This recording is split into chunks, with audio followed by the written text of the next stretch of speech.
ദൈവനാമത്തിന് മഹത്വമുണ്ടായിരിക്കട്ടെ. ആ രാത്രി പതിവിലും സജീവമായിരുന്നു.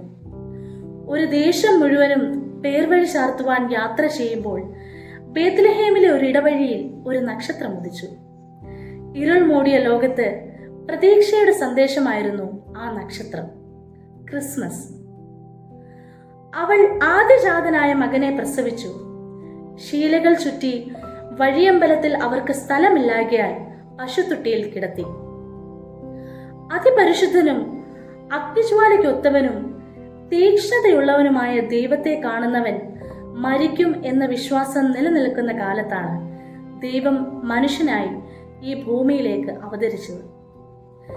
ഇത് അന്നത്തെ ബുദ്ധി രാക്ഷസന്മാർക്കും ജ്ഞാനികൾക്കും ഉൾക്കൊള്ളുവാൻ കഴിഞ്ഞിരുന്നില്ല.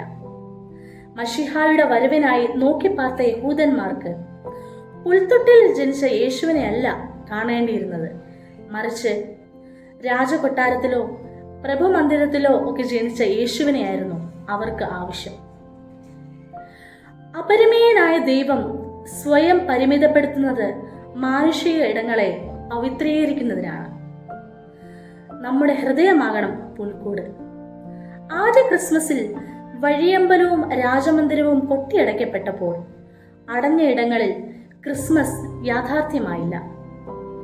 തുറവിയിലാണ് ക്രിസ്തുവിന്റെ പിറവി. ആരെയും അകറ്റി നിർത്തിയില്ല. ആ സദ്വാർത്ത സാർവത്രികമായിരുന്നു. സകല ജനത്തിനും ഉണ്ടാകുവാനുള്ള സദ്വാർത്തയായിരുന്നു ആദ്യ ക്രിസ്മസ് സന്ദേശം.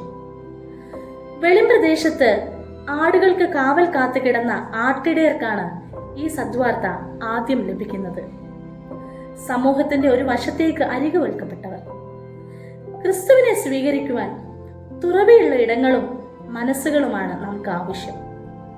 സന്തോഷത്തിന്റെയും സമാധാനത്തിന്റെയും സാർവത്രികത ക്രിസ്തു പ്രത്യാശയുടെ ഉണർത്തുപാട്ടാകുന്നു. ബന്ധങ്ങളിൽ നിന്നും ആരും പുറത്താക്കപ്പെടരുത്. ക്രിസ്തുവിന്റെ പിറവി പ്രതിസന്ധികളുടെ മധ്യത്തിലായിരുന്നു. പ്രതിസന്ധികൾ ജീവിതത്തിന്റെ അന്ത്യമല്ല. ക്രിസ്തുവിനോട് ചേർന്ന് ഒരു പുതിയ തുടക്കം വീണ്ടും സാധ്യമാണ് എന്ന പാഠം ക്രിസ്തു ജനനത്തിൽ ലോകം മനസ്സിലാക്കി. ലോകത്തിന് പ്രതീക്ഷ പകരുന്നവരായി നാം മാറണമെന്ന് ഓരോ ക്രിസ്മസും നമ്മെ ഓർമ്മിപ്പിക്കുന്നു. കണിയറ്റ ബന്ധങ്ങളെ സ്നേഹം കൊണ്ട് വിളക്കി ചേർക്കണം. യെശയ്യാ പ്രവചനം 9-ാം അധ്യായം 2-ാം വാക്യത്തിൽ ക്രിസ്തുവിന്റെ ജനനത്തെക്കുറിച്ച് ഇങ്ങനെ പ്രവചിക്കുന്നു: ഇരുട്ടിൽ നടക്കുന്ന ജനം വലിയൊരു വെളിച്ചം കണ്ടു. അന്ധതമസുള്ള ദേശത്ത് പാർത്തവരുടെ മേൽ പ്രകാശം ശോഭിച്ചു. പാപത്തിന്റെ അന്ധതയിൽ കഴിയുന്നവരെ വിടുവിക്കാൻ കഴിയുന്ന ആർക്കും കെടുത്തിക്കളയുവാൻ കഴിയാത്ത ഒരു വലിയൊരു പ്രകാശമാണ് ക്രിസ്തു. യേശുവിന്റെ പിറവി ഇല്ലായ്മയിലേക്കും ഒന്നുമില്ലെന്ന് കരുതി തളർന്നു പോയവരിലേക്കുമാണ്. പ്രതീക്ഷിക്കാത്ത ഇടത്തേക്ക് കടന്നു വന്നവനാണ് ക്രിസ്തു.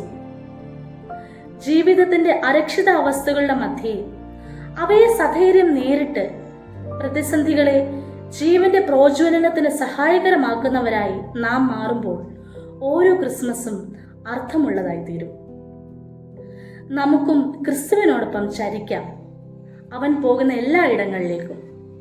അത് പുത്തൻ ദർശനങ്ങളിലേക്കും ദിശാവ്യതിയാനങ്ങളിലേക്കും നമ്മെ നയിക്കും. പ്രതീക്ഷ നഷ്ടപ്പെട്ടവരുടെ പ്രതീക്ഷയായി തീരുവാൻ ഈ ക്രിസ്മസ് കാലം നമ്മെ സഹായിക്കട്ടെ.